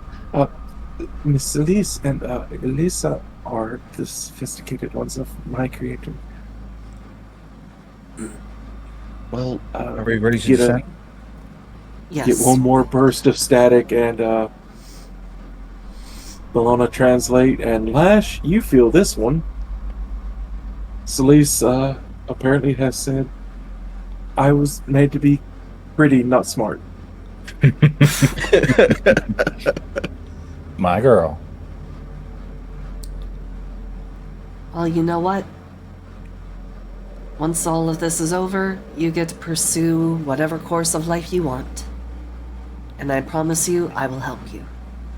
We're also helping as many of the patients downstairs as we can. there is one thing I do want to mention too. I plan on taking his head. So if you have a problem with that, let me know now so we can talk this out. But I pretty much bet on it. All right. She's... I'd on the yeah. same page. Yeah. Alright, let's make our way. And Lash will head through the archway.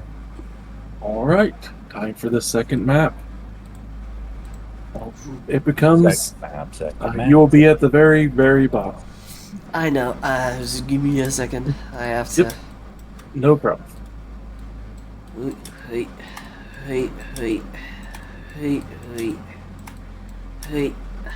Hey.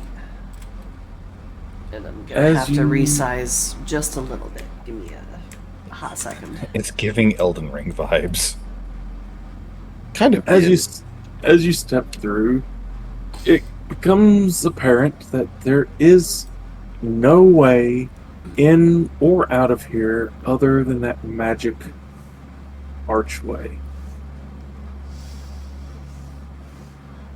And Huh. the door behind you has turned off.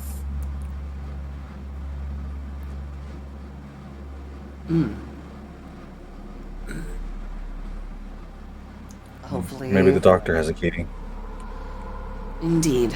That or maybe Okay. Celeste will open the door again at some point.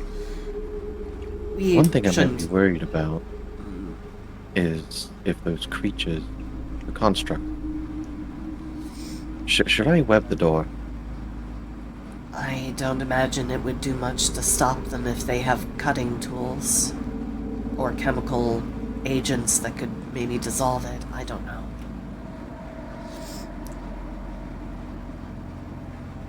Also, before we go any further, Atropa, you should probably do what you do best and go with the shadows.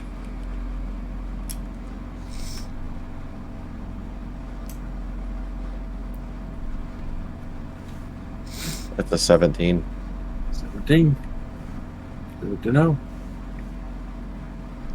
Lash will take front point, trusting Bologna to guard Octavia's rear. A little less substantial than my front, so it should be fine. Yeah, but you got your front battened down the hatches. So, Atropa, as you begin to scout ahead, the walkway at your feet is partially underwater, about ankle deep. Wherever this is, there is a water source somewhere. You pass two kind of fenced off areas, and as you emerge into the first large room, you see several of the scrap reautomata lying around in the water. Some up against the walls, sitting, some laying face down in the water itself. Played enough Souls games to know what to do here. For Was that anybody who still has a way of sensing these things, yes, undead is pinging heavy down here. Okay. I do find it funny that yesterday in my one shot, you were like, "Oh, it's a good thing there's no water here." Now you're walking through water.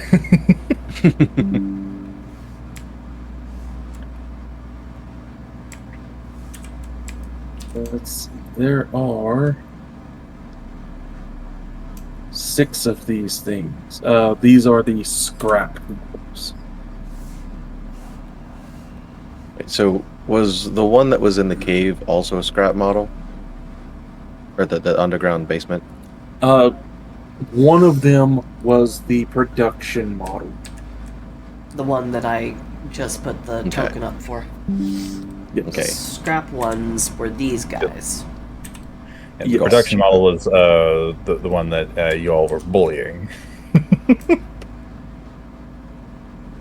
There are 3 on either side of the room.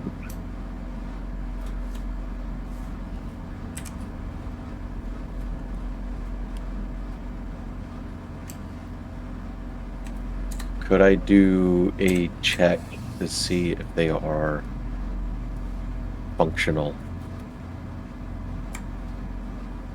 Perception to get a feel on if these are working.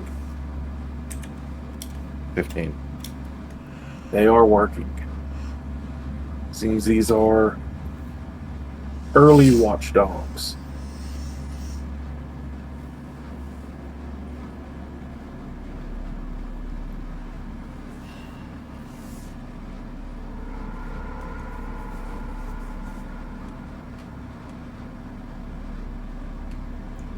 So, you have a room with 6 undead.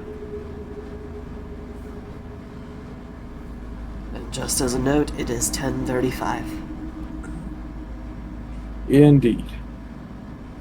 Be wrapping up in about 15 to 30 minutes. If that's alright with it, 11 o'clock sound like a good stop time for y'all? Yeah, that'd be fine with me. Or if we wish to stop now because this whole thing is kind of like an endurance map. Ah,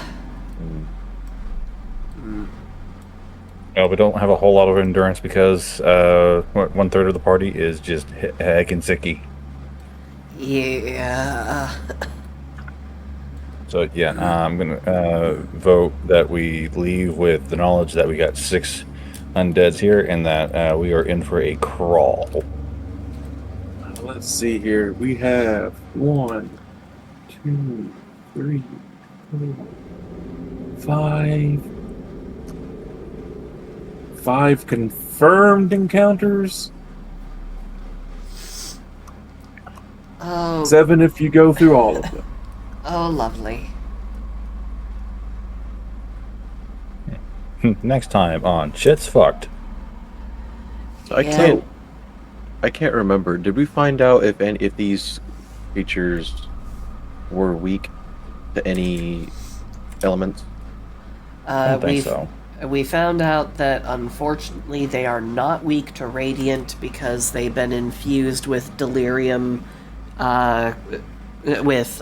delirium corrupted,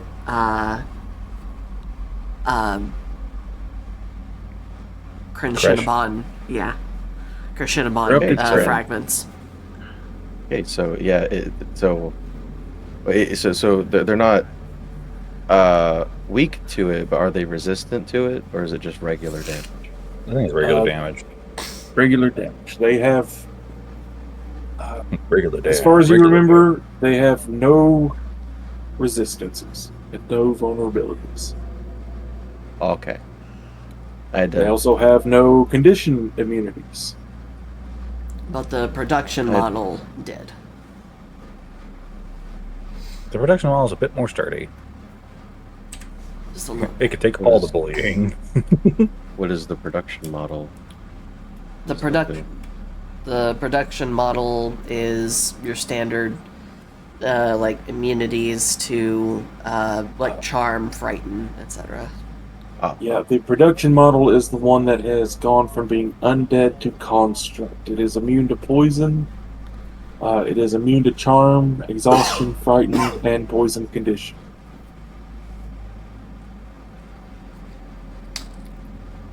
So these are the ones that. These were the more refined models.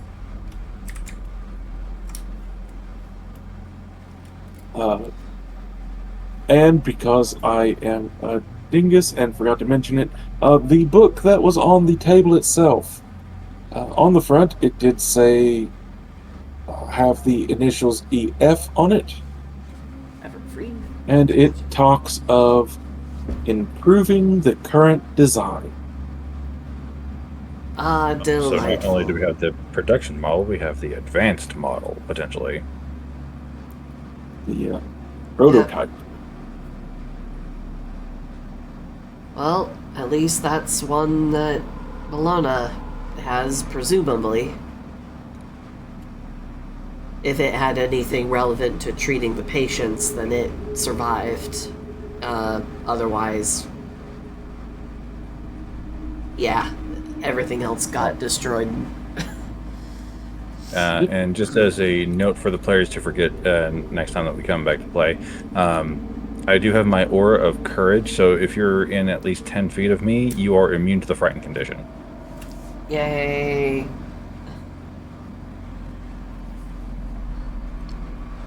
Good to know. Good to know. The only things in the book about the experimental model is need larger subjects. Ah, Like Goliaths. yeah, not great. Like Okay. ogres. Ooh, Large. gross. Gotcha. Very gross. Well, you won't believe us, but once again, Bosses has been a fantastic game. Thank you for running it so much.